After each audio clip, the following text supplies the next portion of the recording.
Welcome to Perspectives in Peds, or PIP for short, your go-to podcast for insights into paediatric practice. From clinical approaches and emerging research to the everyday wins and challenges, we bring you OT perspectives that inform, inspire and spark conversation. Welcome back to Pipcast, Keely and Gabs. Hello. Hello. Today we're going to have a chat about self-compassion, and we asked these two lovely people to be part of this episode because, one, they volunteered, and two, they also have a lot to say on this topic, and it's something that we've really fleshed out a lot within our team, and we understand the importance of it, particularly in a tricky time where some of our work's getting questioned, but also just working with people requires a lot of mental energy sometimes, and we feel that self-compassion is really a core skill that we all need to learn to be able to do that work effectively. So we thought we'd kick it off by starting to chat about what some of the core elements of self-compassion are. I might kick over to Gabs because I know that he's for sure. loves to chat about this. Yeah, I do. We are going to talk about self-compassion based on Kristin Neff's work. And she breaks it down firstly in the first component being mindfulness instead of over-identification, where mindfulness is all about a thought comes in and goes. I like to picture it as like the Doppler effect, like it's loud, it's quiet, and then it's loud in your brain, and then it's quiet again as it goes, where over-identification is when a thought comes and you hang on to it, either because you're desperate to get rid of it, so you're pushing, or it's one of those good thoughts that you're desperate to hold on to no matter what. I like that you mentioned holding on to the good thoughts as well. Like over-identification can flip both ways. What's next? Yep. The second one is common humanity versus isolation, where common humanity is understanding that someone might not have the exact same experience as you, but your experience connects you to other people. So an experience of sadness connects you to other people's experience of sadness, same as happiness or anger or embarrassment, where isolation, which we've all been there, looks like no one gets me. No one ever experiences this but me. And in that moment, it can feel really, really big, that feeling of isolating yourself. And lastly? Yeah, the last one is self-kindness rather than self-judgment. Self-kindness, it's a little bit self-explanatory, but super complicated, and we do breeze past it sometimes too quickly. Self-kindness is all about kind words to yourself, where self-judgment is mean words to yourself. Yeah. I think it does sound simple in theory, doesn't it? But I think it's like sometimes it's the subtleties. Like it's not actually necessarily the words we're even saying out loud or conscious of. Like, oh, I'm so stupid for saying that, or I did a shit job of that. It's sometimes more like nuanced and subtle and creeps in without us realizing. Yeah, and it's the interplay of all those three things. And even though they are three separate components, they tend to happen all together, all at once.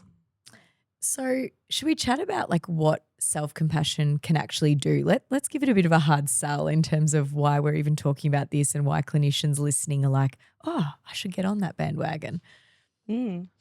Well, I think, like you sort of mentioned at the start, Jack, we work with people, which is hard. Everyone is different and has different desires for what they want from therapy, and that's a very easy profession to be pretty hard on yourself then when things aren't going perhaps the way they envisioned or they wanted. I think as a whole within your therapy, using self-compassion and being self-compassionate to yourself as a therapist is so important, just in terms of burnout, mental health, your own. Yeah, and I feel like self-compassion is one of those, it's accidentally attributed to like not moving forward, it's accidentally attributed to like the opposite of toughening up and getting with what you need to do and getting the job done. People look at self-compassion and sometimes wrap it up with, even self-pity sometimes, like sitting in it and like, being so gooey and warm to just yourself. So you're actually putting all the work you have to do aside.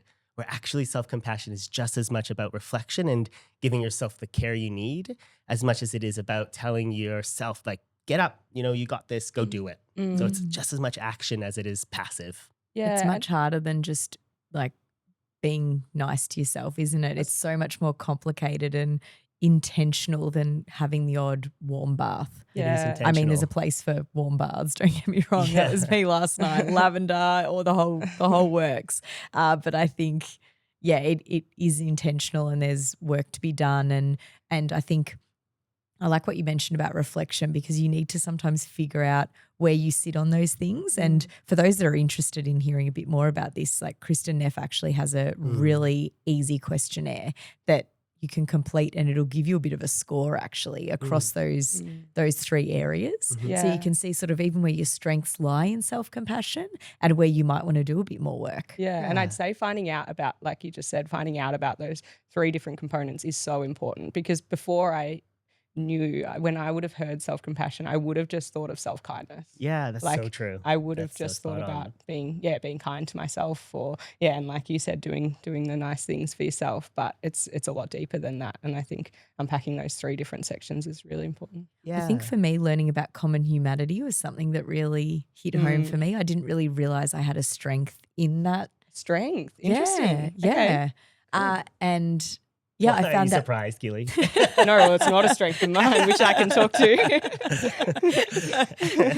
So I think like that idea of common humanity, like I sometimes lean too much towards like everyone experiences this. And so I think that is a bit protective sometimes, like that we don't have to have the same experience to know that life is hard for everyone. It's ups and downs for everyone. And, I think that helps me with the work we do, because we are dealing with families that are experiencing quite challenging times. And I think having that awareness of that, without wanting to sound cold, it helps me to actually like really hold space for that and really sit with families and not take it on or start to feel so much sympathy, or because I don't think it's helpful to like, for lack of a better description, like pity people.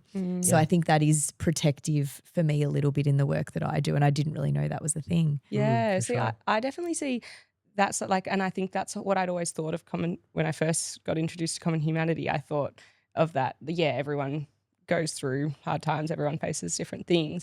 But I've realized as well, since unpacking it more, I can see that, but I'm not very good at realizing and accepting that other people find things hard.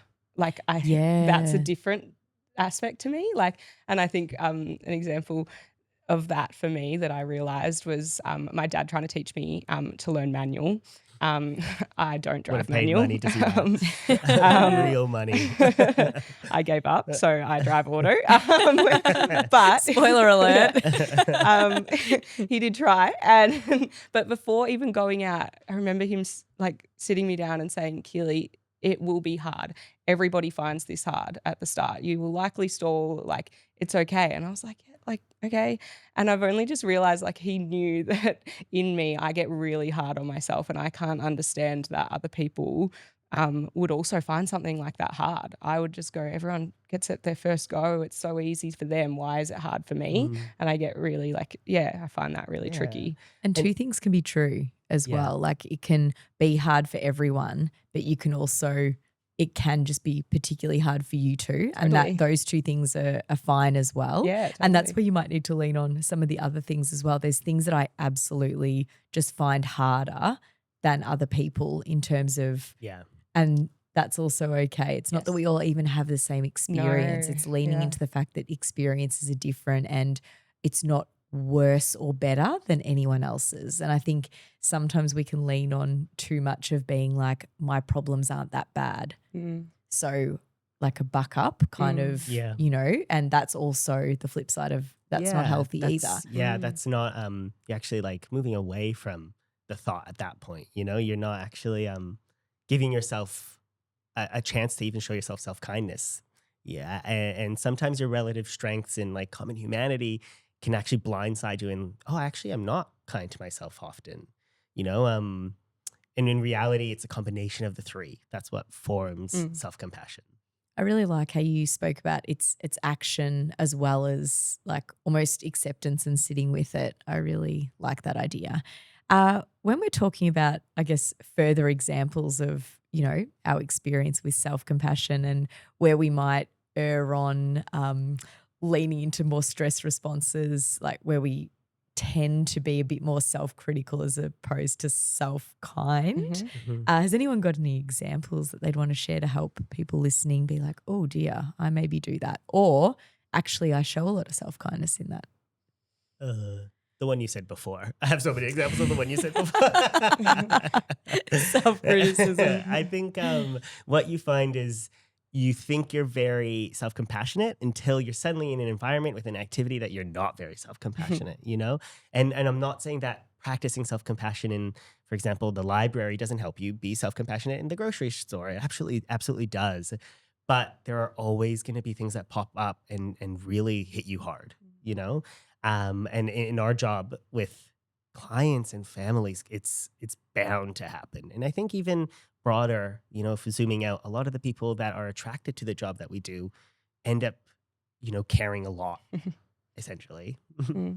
Yeah, totally. Yeah, I think when we notice that stress response, that's where we it should almost be a bit of a signpost of like I've spoken about this a lot. Like I don't really do things that I'm not good at. And I've started Muay Thai, which is like has been a huge learning curve. And I went to the first class, and anyone who's tried anything new knows that feeling of, standing on the sidelines, not knowing the rules of the class. And everyone, even though it's a beginner's class, they all look like they know what they're doing because they've probably been doing it a while. I'm feeling stressed for you right now. Yeah, I know. And like I went alone. So it's all those stress, and straight away you lean into that self-criticism of far out, I'm too old to be learning something new. Yeah. Like no one's going to want to go with me. Like what if I can't pick this up to the same rate as the other beginners? And it's really hard to actually then practice self-kindness and be like, everyone was a beginner, it's okay, Jackie, just give it a go. You're already doing a great job just showing up. You've really got to intentionally practice that.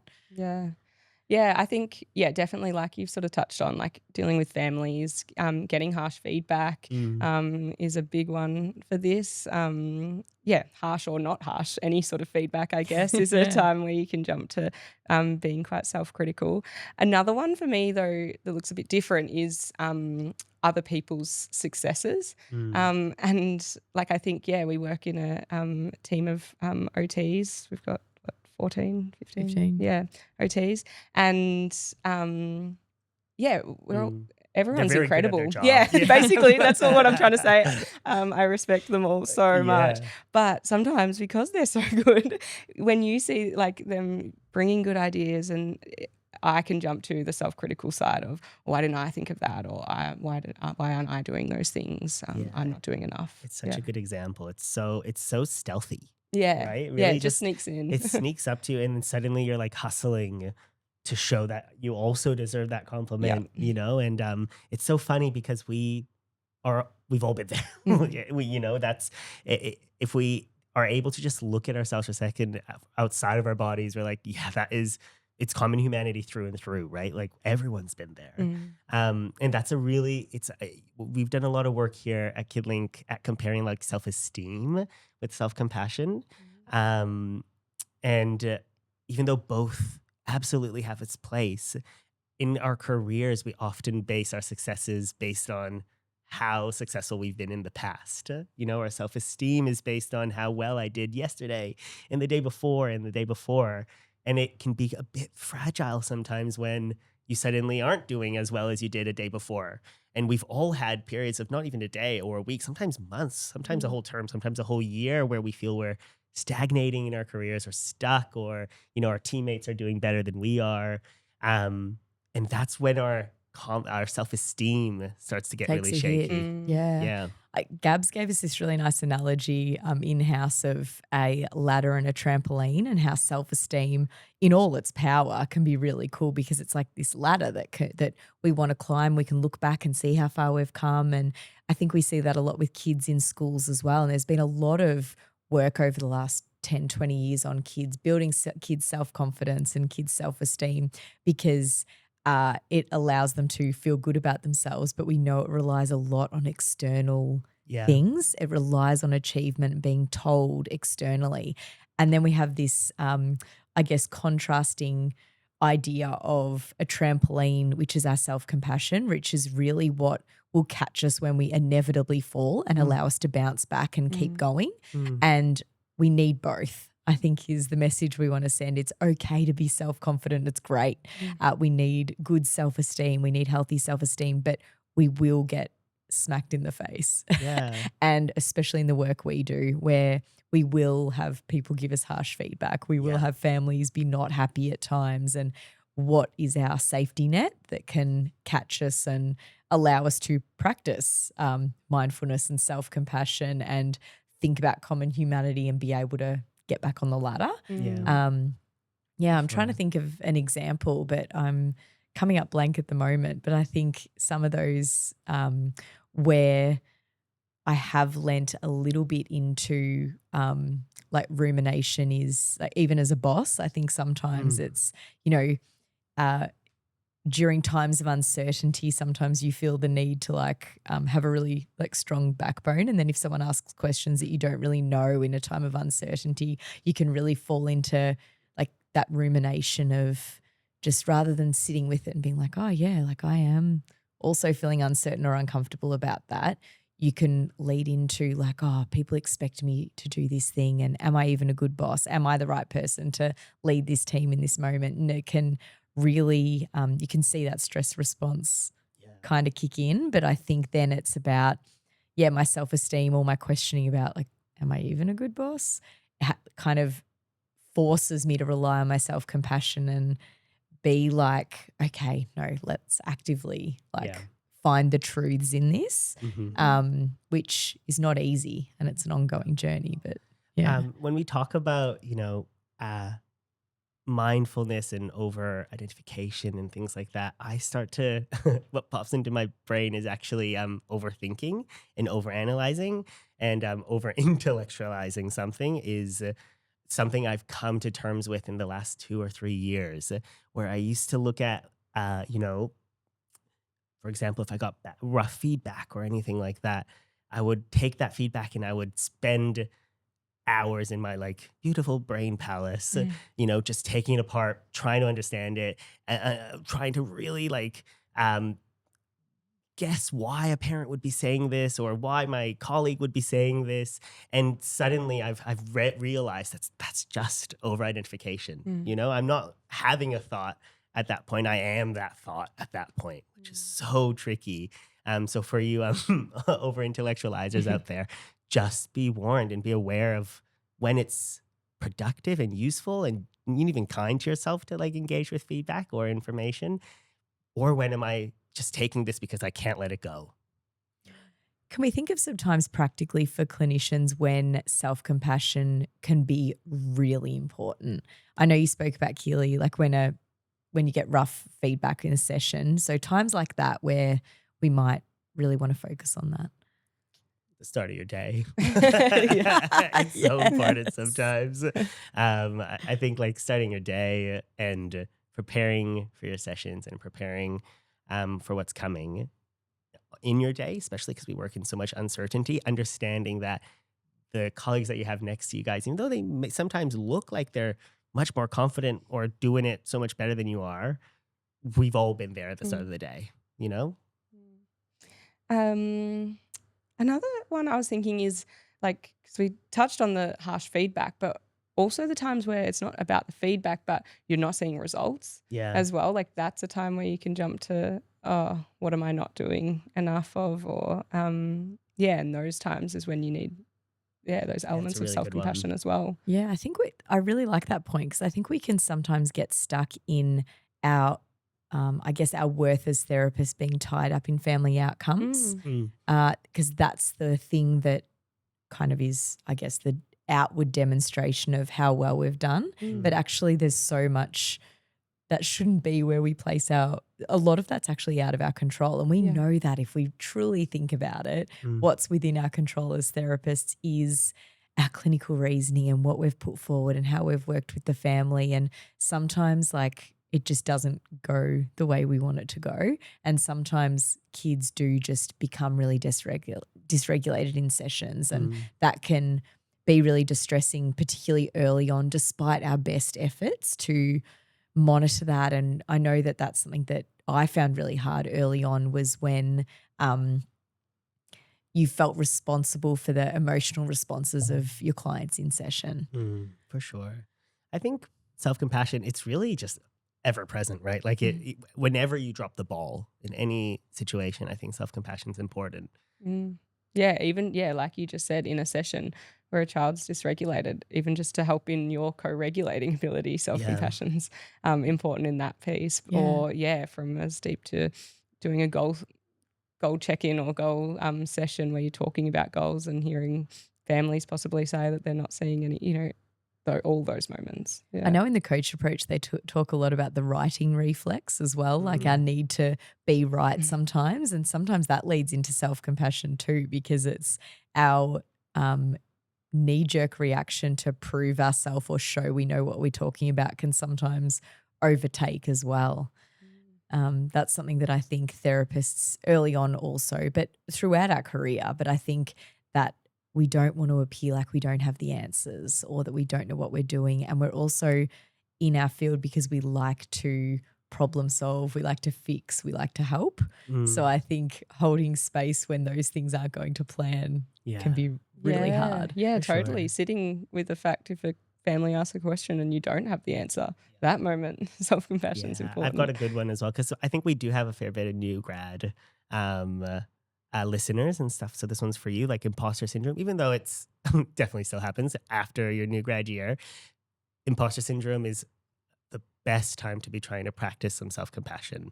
It's funny because imposter syndrome, you're so focused on yourself and not so much about what's happening around you. Self-compassion is still focused on yourself, but you'll notice it feels very different.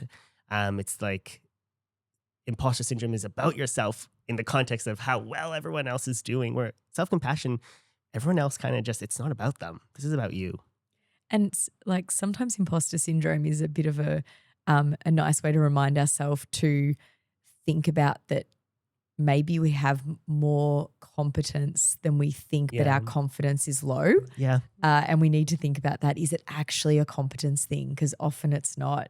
I think we know more than we think, but early in our career there is that part where we like have that conscious incompetence and we can really fixate on what we don't know rather than what we do. Yeah. And I think that can happen when you do work with colleagues as well. Like you said, you can't not compare at times, and that can be really hard when you're going into sessions being like, oh, there'd be people that would do this better than me. And that feels like shit. Feels bad. Yeah. What does it look like when clinicians aren't self-compassionate? Like, what do we see? What can people start to think about in themselves? I think gossiping is a big one. When there's a lot of like gossiping and, when we're not being very self-compassionate to ourselves, we tend to try to externalize it. We tend to, try to push those feelings off us. And I think gossiping tends to happen a lot when we are feeling insecure and, not particularly self-compassionate in those moments. It's a really good one. What about you, Kels? I think on the other side of that, almost the opposite of like really pulling away from your teammates and colleagues and isolating, I guess. I think that also looks like hustling. Totally. Like you're pulling away and then you're in your little cave trying to do a crap ton of work so that you're hustling for your worth, because that's how you'll prove that actually I'm better, or I'm doing really well, instead of relying on your self-compassion. I think for me it's guilt around having time off. I think guilt around taking time to, have time off, or if I finish early, or, finding balance, or when you start to feel guilty about holding certain boundaries. I think that that's sometimes a time when I feel like I'm not being particularly self-compassionate. I don't get that. I love time off. I think also just the way we talk to ourselves. I should know better. I wish I did that differently. It's a lot of regret talk. I think if we're talking a lot about regrets and what could have happened and without what I will do next time, I think is getting a bit stuck in the past sometimes. Yeah, and you'll sometimes see clinicians get stuck on something that's happened sometimes for weeks, and I think that's when that over intellectualization kind of comes in, and you can see them trying to work through it, but they're working the wrong spot. It might be more about that self-kindness or common humanity. Actually, give your thinking a break, or mindfulness a break for a second, and lean into those other ones. Yeah. And I think like it was such a shift for me, I feel like, was not looking for like the right answer, because often with our families there's not one right answer. It's So true. again, everyone would do things differently and handle things differently, and that's a real shift from often what we've gone through in the schooling system, where you have to again more probably lean on that self-esteem if you're strong at school, and that was something I was. I was going to say, you looked like you were a strong student, Keely. You still are, Keely. I You still are tried. a strong student. What's a strong student? Always a strong student. I was a P's get degrees kind of girl. I was barely awake in school. But yeah, I like to know what to do. I like doing the right thing. I liked getting all the answers right. Yeah. It was great for me, and it did my self-esteem awesome. But it was a shock coming out of that, and coming into the workforce where it doesn't work that way, and it's why I've had to definitely grow in my self-compassion, because I think I thought I was doing well at high school, but that was my self-esteem rather than self-compassion. Keely, can I ask you a question? Mm. Which of the three of mindfulness, common humanity, and self-compassion. The kind one. Talking to us. self-kindness. Self-kindness. The kind so one. rude that's the one I forgot. It's heartbreaking. Maybe you should answer this first. Yourself. Of those three, which do you think is your like relative strength? Which one do you think you're like best at? Mindfulness. Mindfulness. Yeah. Cool. What about you, Gabs? Probably common humanity is probably my strongest at the moment. Yeah. Yep. Yeah. I think it makes same for me. I lean into how much it helps me understand other people sometimes. And that's a really nice way of landing when things aren't working well, like bouncing on my trampoline, essentially. Hardest one? Self-kindness. Probably mindfulness. Oh. Yeah. I think mindfulness is, like I said before, I get really stuck on something. And the only big way of supporting that at the moment is actually I talk to my partner and I really get it all in there, and that tends to like externalize it, and I've journaled as well a couple of times.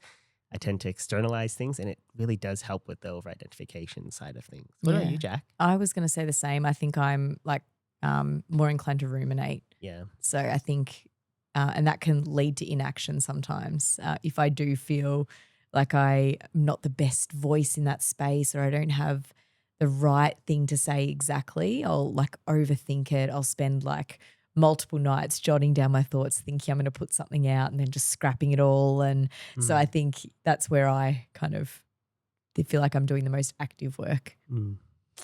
Any tips for clinicians moving forward in terms of where to start if they want to learn more, read more, explore more? Where would you send them?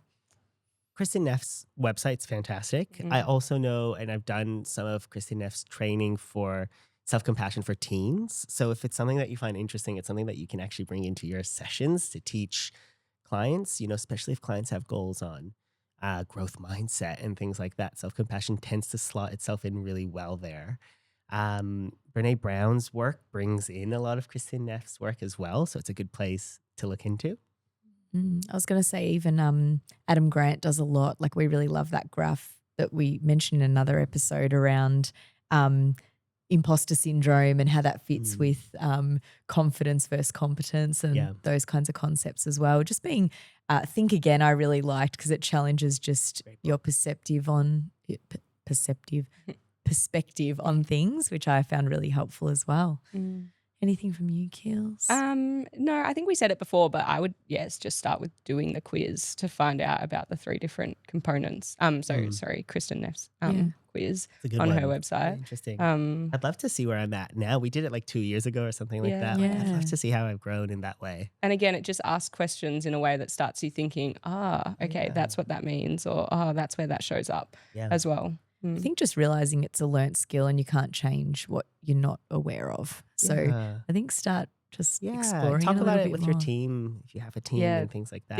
The awareness and the reflection is the biggest part. Like, it's not something necessarily that you ever, you get good at. Like, it's just being aware of it Yeah. and For sure. And growing. I love celebrating when I see other people do it as well. It's a really lovely, specific compliment that you can give people when you see them lean into their self-compassion skills. It can be really empowering. So I think that's also a good place as well. And I think know that it's varied. I Yeah. think like we hear a lot like in the industry, like, it's a tough time, be kind to yourself. What does being kind to yourself actually mean for you in that moment? in yeah. that moment? And I think knowing that about yourself can give you so much agency over that Yeah, and for sure. learn the skill, Yeah, that's practice so it. true. Sometimes being kind to yourself is just like buckle down, do your 10 notes, Like sometimes it really is that instead of like get yourself another coffee. Sometimes self-kindness is like a push to do stuff. Yeah. Coming back to the action. I Action. love it. All about action. Thanks so much for joining us. Thanks for having us. Guys. Thanks for the chat. We hope people found this interesting and or useful, and we'll see you next time. Bye. Bye.